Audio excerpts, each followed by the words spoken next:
Diamonds and Toads. A big shout-out. Once upon a time, in a quiet little village at the edge of a forest, there lived a widow and her 2 daughters.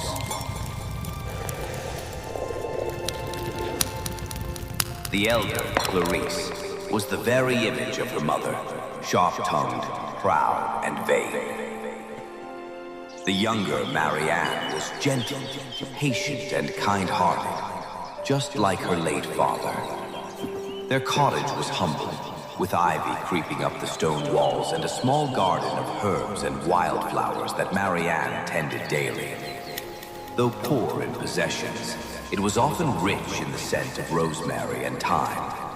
And when the sun set over the hills, the whole place glowed gold. But despite the simple beauty of their life, the house was full of discord. The widow loved her elder daughter dearly, too dearly, and could see no fault in her. Clarice was indulged in every way, praised for every word, excused for every cruelty. She dressed in ribbons and lace, even when there was barely enough bread on the table. Marianne, by contrast, wore plain dresses, mended at the hem and sleeves. She did all the work, fetching water from the distant well, washing clothes, cooking, cleaning, and tending the fire in winter. Her mother's voice was sharp whenever she spoke to her. Stop daydreaming, Marianne. You will never be anything but a servant if you keep your head in the clouds. But Marianne did not answer back. She had learned long ago that kindness was the only honor she could afford.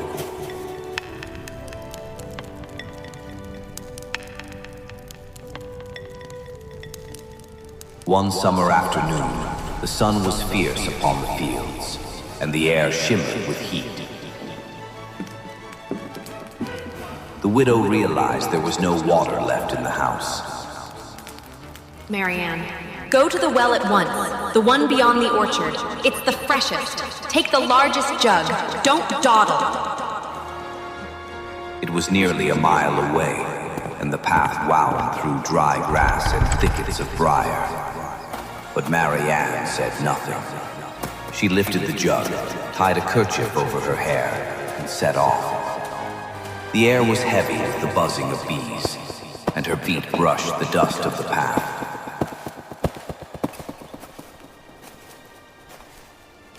By the time she reached the old stone well, her arms were trembling with fatigue. She lowered the bucket, filled her jug carefully, and sat on the edge to rest a moment. It was then she heard a faint voice. My dear child, might I trouble you for a drink of water?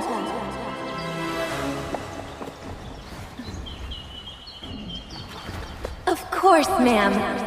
You must be very much parched in this heat. Marianne set down her jug at once. She dipped her jug again, rinsed it clean, and drew fresh water from the well. Holding it carefully, she offered it to the old woman, who drank with slow, grateful sips. You are too kind, my dear. Not many would serve a stranger so sweetly. It's nothing, ma'am. You looked thirsty, and I was here. It is not nothing, child. Few hearts are so pure that they do good without thought of reward. The old woman's eyes gleamed with something ancient and knowing. She straightened slowly, and in an instant, her form shimmered and changed. She was no longer a beggar, but a fairy, glowing faintly as moonlight.